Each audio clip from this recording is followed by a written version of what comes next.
With those high winds we're expecting, power crews will be on standby throughout the evening and into tomorrow morning to make any necessary repairs. 2 News reporter Kristen Eskow is live in Moraine to show us how they're preparing.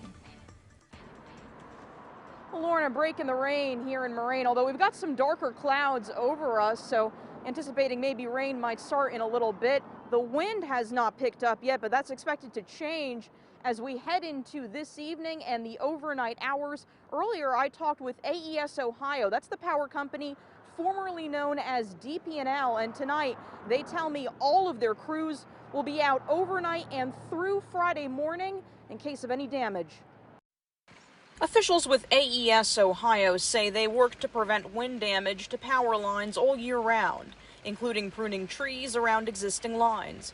But officials say AES Ohio will be working throughout the storm to make repairs.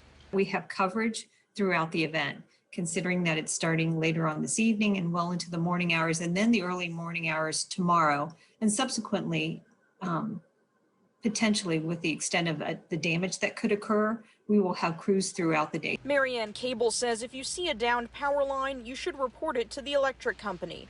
Don't touch it or go near it. And if you're on the road overnight or in the morning, be careful for damage as well as utility workers and their trucks. Please be sensitive to our crews that are out there that are working. They need to focus on their job and not be disrupted, and be aware of their presence as they work. And although the power company has changed its name, they tell us the phone number is still the same, 1-877-4-OUTAGE. They say if you are an AES Ohio customer and you lose power at your home, you should give that number a call. For now, we're live in Moraine. Kristen Eskow, 2 News, working for you.